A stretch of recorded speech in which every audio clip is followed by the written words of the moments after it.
नमस्कार दोस्तों, हिंदी की ऑनलाइन क्लासेज में आपका फिर से स्वागत है। और पिछली कक्षा से आगे बढ़ के आज हम गुण स्वर संधि का अध्ययन करेंगे। अपना टॉपिक संधि चल रहा है और संधि में भी स्वर संधि चल रहा है। और स्वर संधि के प्रकार हमने पढ़े थे। पांचों प्रकारों में से दूसरा प्रकार है गुण स्वर संधि। गुण स्वर संधि किसे कहते हैं? देखिए, इसमें क्या होता है, जो स्वर होते हैं ए अथवा आ, जो प्रथम स्वर, जो पहले पद का जो अंतिम स्वर होगा, उसमें जो दूसरे पद का प्रथम स्वर होगा वो असमान स्वर होगा। कौन सा होगा? असमान स्वर। अब असमान स्वर भी कौन कौन से हैं ये देखते हैं। असमान स्वर कौन कौन से हैं? अ अथवा आ में, अ अथवा आ में अगर दोनों में क्या जुड़ेगा, ई या बड़ी ई जुड़ेंगे तो क्या बनेगा? ए। यानी एक मात्रा की क्या हो जाएगी? वृद्धि हो जाएगी, या एक मात्रा का गुण हो जाएगा, गुण परिवर्तन हो जाएगा। तो देखिए, इसके अलावा ए अथवा आ में अगर ऊ या बड़ा ऊ मिलेगा तो क्या बनेगा? ओ बनेगा। इसमें भी एक मात्रा बनेगी। उसके अलावा ए या आ में अगर री जुड़ेगा तो क्या बनेगा? अर बनेगा।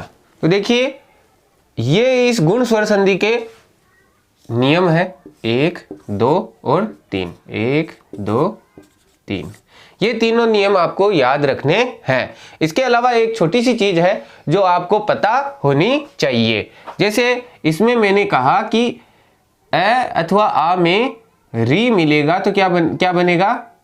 अर बनेगा। तो देखिए, ये र क्या है?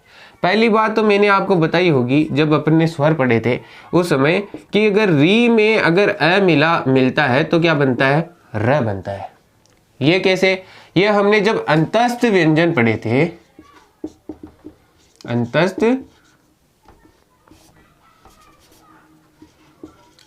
व्यंजन। तो अंतस्थ व्यंजन कितने हैं? 4। य, व, र और ल। ये 4 अंतस्थ व्यंजन है। इन व्यंजनों को देखिए, ये किससे मिलकर के बना है? ई और ऐसे।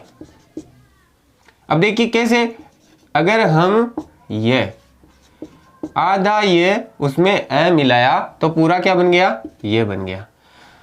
और अपन बात कर रहे हैं कि संधि की, जब संधि में आते हैं तो अयादी संधि के अंदर ये उदाहरण यहाँ पर ये सटीक बैठ जाता है कि अगर ई और अ मिलकर के ये बनाते हैं तो वास्तविकता में ई कुछ नहीं है, आधा ये ही है। ये महत्वपूर्ण बात है कि ई और आधा ये, यानी बिना स्वर का ये केवल व्यंजन ये क्या है? ई ही है वाकई में। उसके अलावा वह क्या है?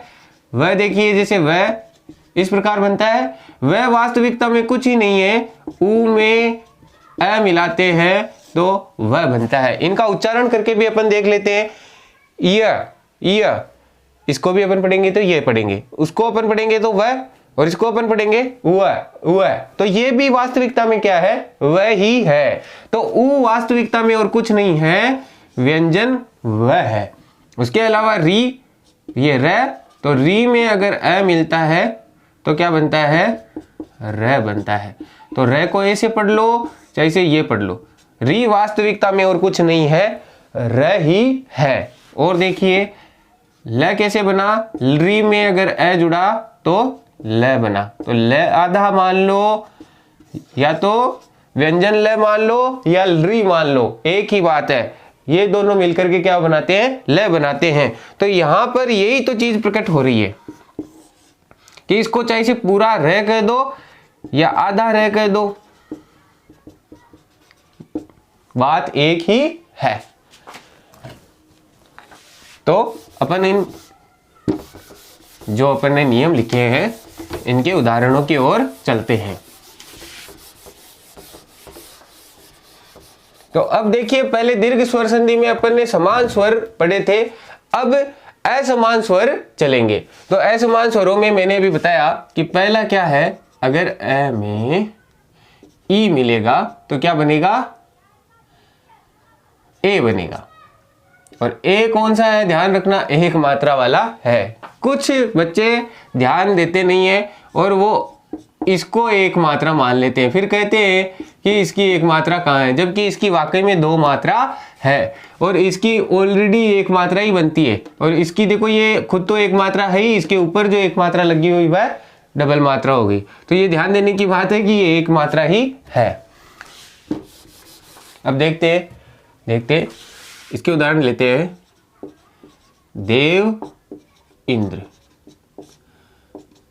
देव और इंद्र मिलकर के क्या बनाएंगे, देवेंद्र। क्या बनाएंगे, देवेंद्र। देखते हैं देवेंद्र कैसे बना। ये देव व आधा और इसमें क्या है, अ, इसका अंतिम जो स्वर है वो, और इसका जो प्रारंभिक स्वर है वह कौन सा है, ई द्र, यही है। और इसमें अपन ने बात करी है ई और अ के जुड़ने की। ई और अ जुड़ करके क्या बनेगा, ए बनेगा। तो यहां पर ए लिख देते हैं। ये देखिए, ये ए की मात्रा मतलब एक मात्रा लगेगी, देवेंद्र। ये ए की मात्रा इस पे लग गई और ये इंद्र का द्र, तो देवेंद्र इस प्रकार बना। इसी प्रकार अब आगे समझाने की जरूरत नहीं है, इसका विश्लेषण मैंने इसलिए किया क्योंकि छोटे बच्चे जो पढ़ रहे हैं उनके लिए ये जरूरी होता है कि ये यहाँ मात्रा कैसे लग गई, ये ई की मात्रा कैसे बन गई। तो उनको समझाने के लिए ये देखो, इसका अंतिम जो स्वर है वह कौन सा है, अ है। ये तो पूरा वह है, इसको आधा किया तो अ इसमें से निकल गया और ये ई इसका है ही। तो इन दोनों को जोड़ करके क्या बनेगा, ए बनेगा। ये अपना नियम है गुण संधि का। और ए की मात्रा इस आधे व पे लग गई, इसीलिए देवेंद्र हो गया। इसी प्रकार अपन और उदाहरण लेते हैं। शुभ धन इच्छा, शुभेच्छा। क्या बनेगा, शुभेच्छा। एक मात्रा लगेगी। ध्यान रख लेना, गुण स्वर संधि का एक ही नियम है, इसमें मात्रा कितनी लगेगी, एक मात्रा। वो भी किसकी, ए ओ अर, ए ओ अर। ये ध्यान रख लेना, ए ओ अर। और अर कौन सा है, ध्यान रखना, वो ऊपर वाला, शी के ऊपर लगता है, अर, ये वाला ऊपर वाला। ठीक है, ये रेफ में अपन ने पढ़ लिया है। और इसका एक अलग से र का एक अलग से वीडियो मैं आपके लिए बनाऊंगा, तो उसमें अपन रेफ के पूरे तरीके पढ़ेंगे कि किस प्रकार र को लिखा जाता है या फिर र का उच्चारण किस प्रकार किया जाता है। आगे का उदाहरण देखते हैं। योग धन इंद्र, क्या बनेगा, योगेंद्र, योगेंद्र बनेगा। योग और इंद्र, योगेंद्र। उसके अलावा राज, राज आएगा क्या, राज नहीं, इसमें राजा ही आता है, राजा, राजा। तो ये राज केवल राज शब्द नहीं आएगा। इसके अलावा देखते हैं स्व धन इच्छा, स्वेच्छा। एक मात्रा आई, इसका मतलब कौन सी संधि है, गुण स्वर संधि है। उसके अलावा हित धन इच्छा, हितेच्छा।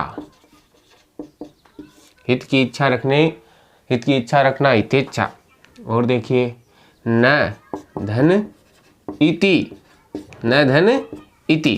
न में अगर इति जुड़ेगा तो क्या बनेगा, नेति। न धन इति, नेति। इसके अलावा देखिए गज धन इंद्र, तो क्या बनेगा, गजेंद्र। इस प्रकार के जो उदाहरण है वो कंपटीशन एग्जाम में आते ही रहते हैं। ये आ चुका है, ये आ चुका है, स्वेच्छा आ चुका है, गजेंद्र, नेति, ये सभी कंपटीशन एग्जाम्स में आ चुके हैं।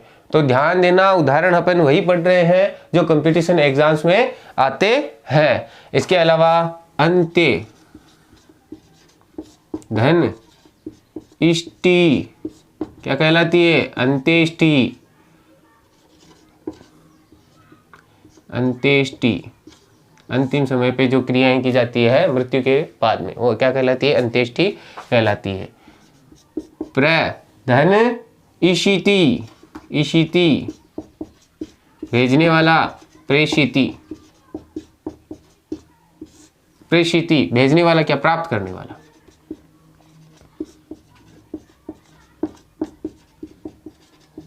प्राप्त करने वाला, भेजने वाले को प्रेषक कहते हैं और प्राप्त करने वाले को प्रेषिति कहा जाता है। कर्म धन इंद्रिय, कर्मेंद्रिय। इसी प्रकार जित धन इंद्रिय क्या कहलाएगा? जितेंद्रिय।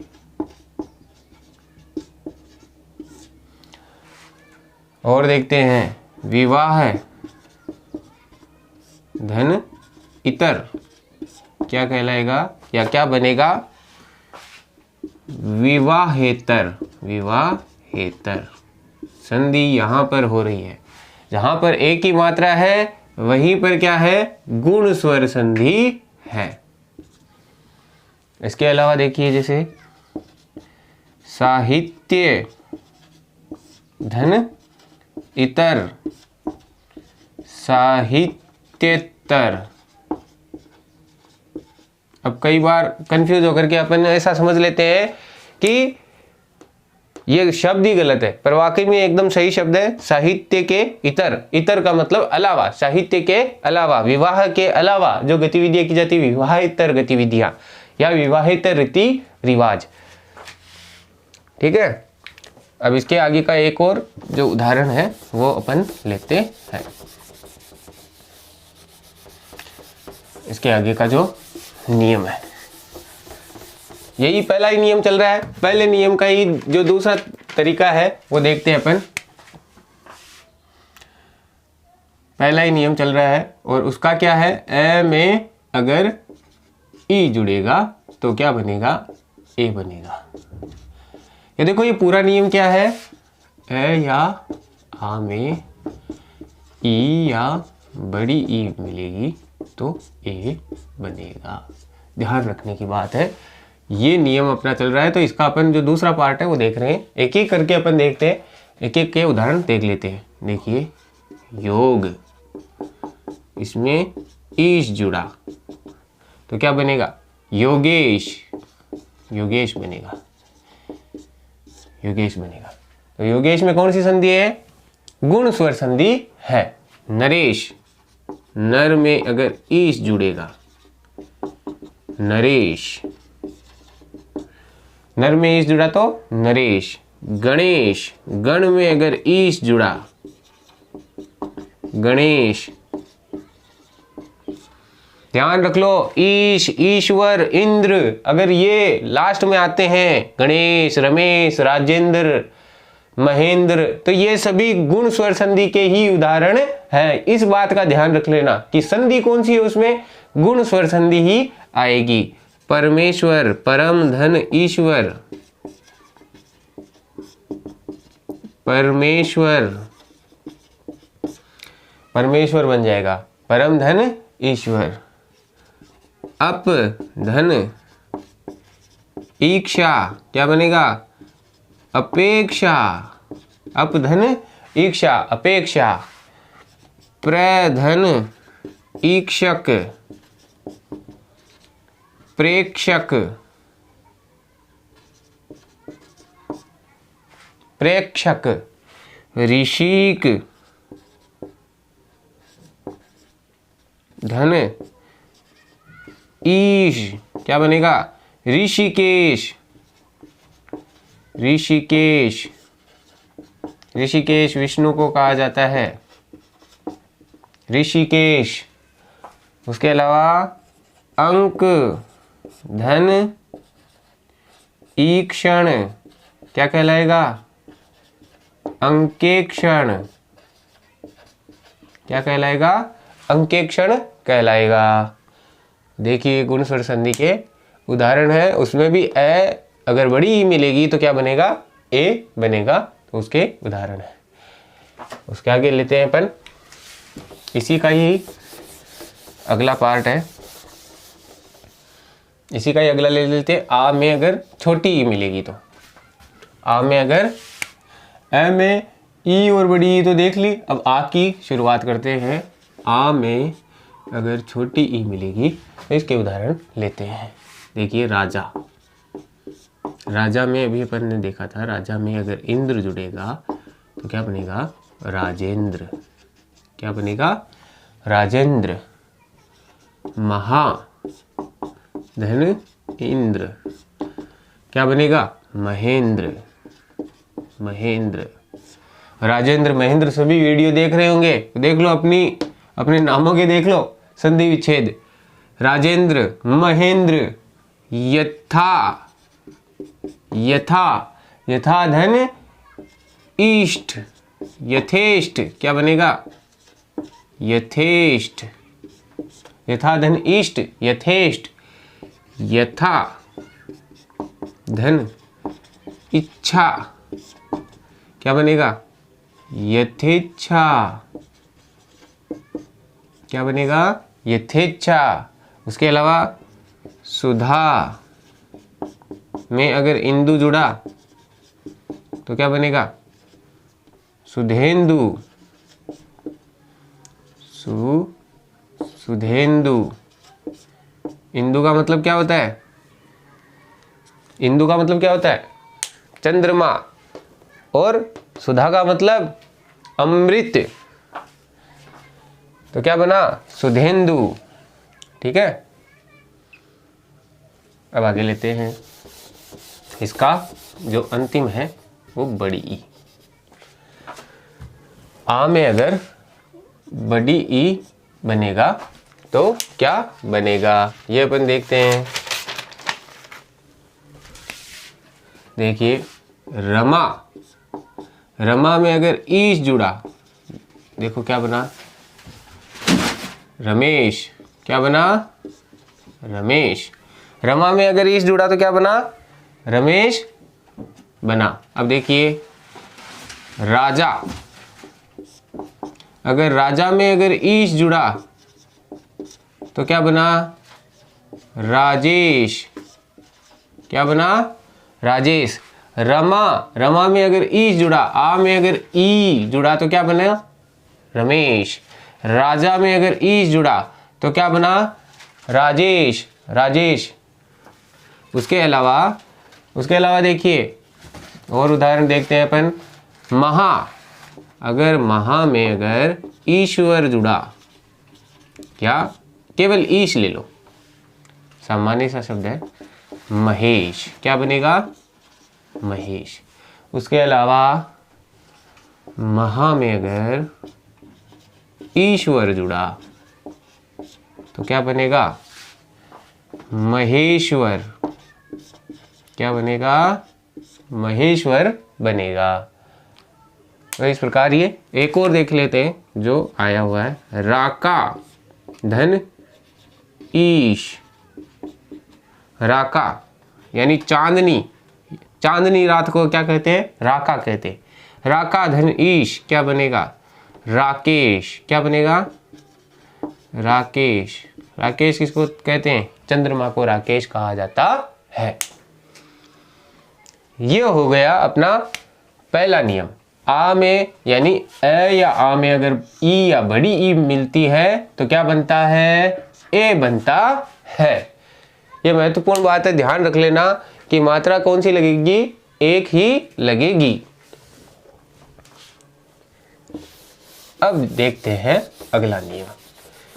अगला नियम कौन सा है? दूसरा नियम है अपना, दूसरा है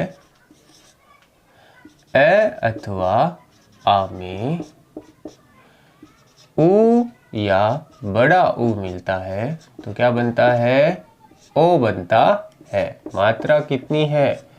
एक ही है। मात्रा केवल एक मात्रा है। अब देखते हैं इसके उदाहरण देखते हैं।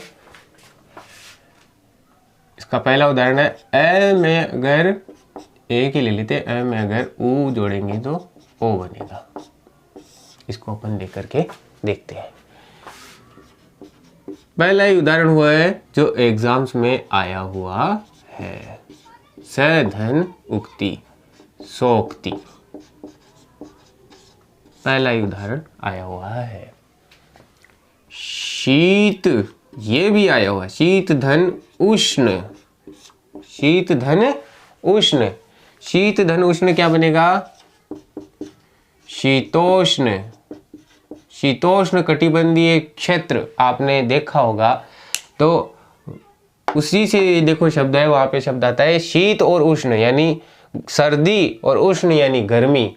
सर्दी और गर्मी दोनों ऋतुएं बराबर रहती है, तो शीतोष्ण यानी बीच का क्षेत्र वो क्या कहलाता है? शीतोष्ण क्षेत्र कहलाता है।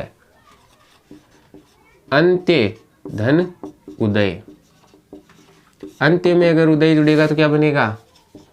अंत्योदय योजना चल रही है सरकार के द्वारा, अंत्योदय योजना। पूर्व, पूर्व में अगर उत्तर जुड़ेगा तो क्या बनेगा? पूर्वोत्तर। पूर्वोत्तर राज्य अपने कौन कौन से हैं और कितने हैं, ये ध्यान देने की बात है। पूर्वोत्तर, पूर्व और उत्तर यानी पूर्व दिशा और उत्तर, पूर्व दिशा और उत्तर दिशा, उसके बीच के जो राज्य हैं वो क्या कहलाते हैं? पूर्वोत्तर राज्य कहलाते हैं।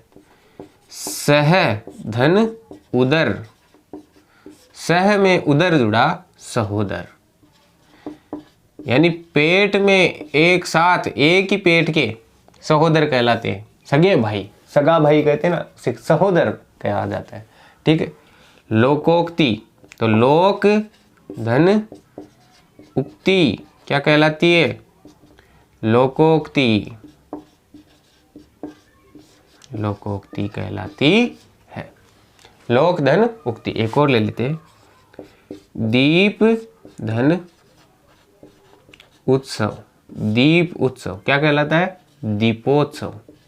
दीपावली जिसको कहते हैं अपन, दीपोत्सव। ये भी आया हुआ है। लोकोक्ति भी क्वेश्चन आया हुआ है, अंत्योदय भी आया हुआ है। अपन वही उदाहरण ले रहे हैं जो ज्यादातर एग्जाम्स में आते हैं।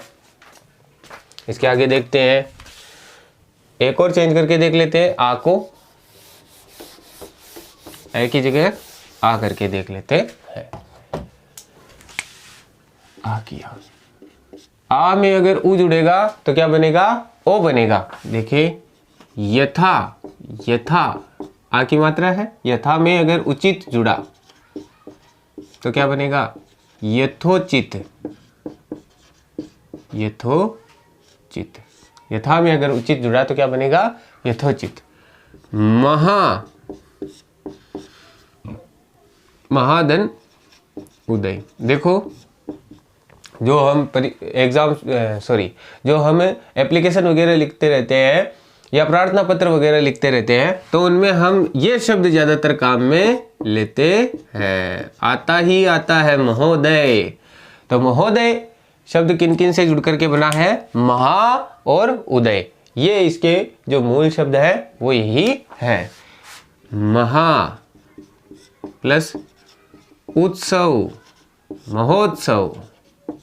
अमृत महोत्सव चल रहा है अभी।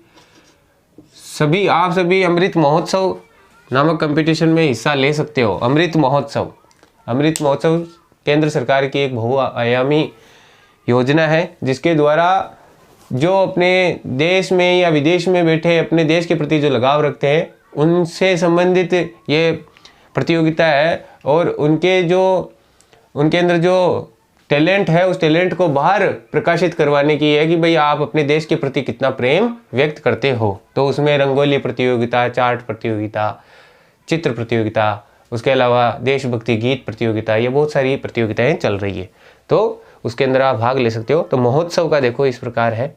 उसके अलावा एक और देख लेते हैं, करुणा धन उत्पादक, करुणोत्पादक, करुणोत्पादक। ओ की मात्रा। यहां पर ध्यान देने की बात है कि मात्रा कौन सी बनेगी, ओ की मात्रा बनेगी।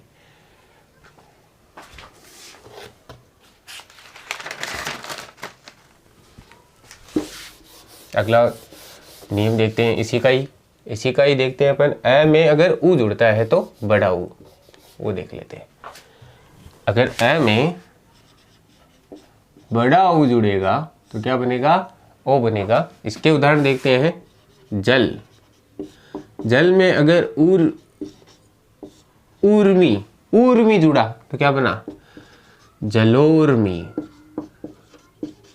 क्या बना, जलोर्मी। सूर्य, अगर सूर्य में क्या जुड़ेगा, ऊष्मा। अगर ऊष्मा जुड़ा, सूर्य में अगर ऊष्मा जुड़ा तो क्या बनेगा, सूर्योष्मा, यानी सूर्य की ऊष्मा, सूर्योष्मा। सूर्य में अगर ऊष्मा जुड़ा तो क्या बनेगा, सूर्योष्मा। उसके अलावा नव, ये शब्द आता है, ये परीक्षा में आया हुआ है। नव धन ऊढ़ा, नवोढ़ा। नवोढ़ा किसको कहते हैं, दुल्हन को। ऊढ़ा दुल्हन, नवोढ़ा नई दुल्हन, अभी नई नहीं आई है, उसको नवोढ़ा कहते हैं। इसके अलावा एक और ले लेते हैं इसी में।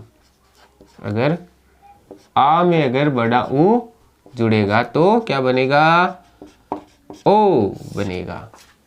इसके उदाहरण लेते हैं। गंगा, गंगा में अगर ऊर्मी जुड़ा तो क्या बनेगा, गंगोर्मी, गंगोर्मी।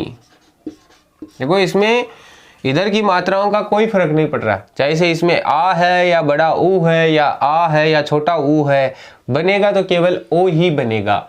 मात्रा केवल एक ही लगेगी, क्योंकि चल रही कौन सी है, गुण स्वर संधि चल रही है। और जब वृद्धि संधि आएगी, यानी दो मात्रा वाली बात आएगी, तो उसमें इधर वाले जो ये ऊ या बड़ा ऊ है ये आएंगे ही नहीं, उसमें अलग ही मात्राएं आएगी। तो वो अपन देखेंगे जब अपन वृद्धि संधि पढ़ेंगे। इसके जस्ट बाद में अपन वृद्धि संधि ही पढ़ लेंगे, ताकि अपने गुण संधि और वृद्धि संधि में अंतर करना सीख ले। उसके अलावा आगे देखते हैं। गंगोर्मी हो गया। महा धन ऊर्जा, ये शब्द आता है, महोर्जा। ये शब्द भी एग्जाम में आया हुआ है। गुण स्वर संधि का ही ये एक उदाहरण है। ये तो हो गया दूसरा नियम। अब चलते हैं अपन तीसरे नियम की तरफ, और जो गुण स्वर संधि का आखिरी नियम है उसकी तरफ चलते हैं। और वो एकदम सीधा और सरल नियम है कि अगर अ या आ में री जुड़ेगा तो क्या बनेगा, री जुड़ेगा तो क्या बनेगा, अर बनेगा, अर बनेगा। इसमें पहला करके देख लेते हैं अपन। अ में अगर री जुड़ता है तो क्या बनेगा, अर बनेगा। इसके उदाहरण अपन लेते हैं। जो सबसे ज्यादा प्रचलित है वही लेते हैं। देवधन ऋषि, क्या बनता है, देवर्षि। आरएएस में भी ये पूछा जा चुका है। तो देवधन ऋषि, देवर्षि। और देखते हैं सप्तधन ऋषि, सप्तर्षि, सप्तर्षि, सप्तार्षि नहीं होगा, सप्तर्षि, सप्तर्षि। एक और देखो, राजन, इसमें न का लोप हो गया, राजन धन ऋषि। इसमें न है, इसका लोप हो जाएगा, ध्यान रखना। इसमें राज नहीं होगा या राजा नहीं होगा, राजन धन ऋषि, राजर्षि, राजर्षि। क्या बन जाएगा, राजर्षि। ग्रीष्म, ग्रीष्म धन ऋतु। ग्रीष्म में अगर ऋतु जुड़ी तो क्या बनेगा, ग्रीष्म ऋतु, ग्रीष्म ऋतु, ग्रीष्म ऋतु, ग्रीष्म ऋतु। ये महत्वपूर्ण है, इस बार रीट में आने लायक है। दूसरा देख लेते हैं इसी का ही। दूसरा है अगर आ में अगर री जुड़ता है तो क्या बनेगा, वही अर बनेगा। देखते अपन, इसका उदाहरण एक ही है, महाधन ऋषि। इसका एक ही उदाहरण है जो आता है, महाधन ऋषि। अगर महा में अगर ऋषि जुड़ेगा तो क्या बनेगा, महर्षि। महर्षि नारद नाम सुना होगा, या देवर्षि नारद, देवों के ऋषि नारद, महर्षि, महर्षि वाल्मीकि। तो ये नाम आपने बार बार पढ़ा होगा, ये भी परीक्षा में आ चुका है। तो आज की क्लास को अपन यहीं विराम देते हैं। आगे की क्लास अपन वृद्धि संधि पढ़ेंगे और अगले संडे को आएगी। धन्यवाद।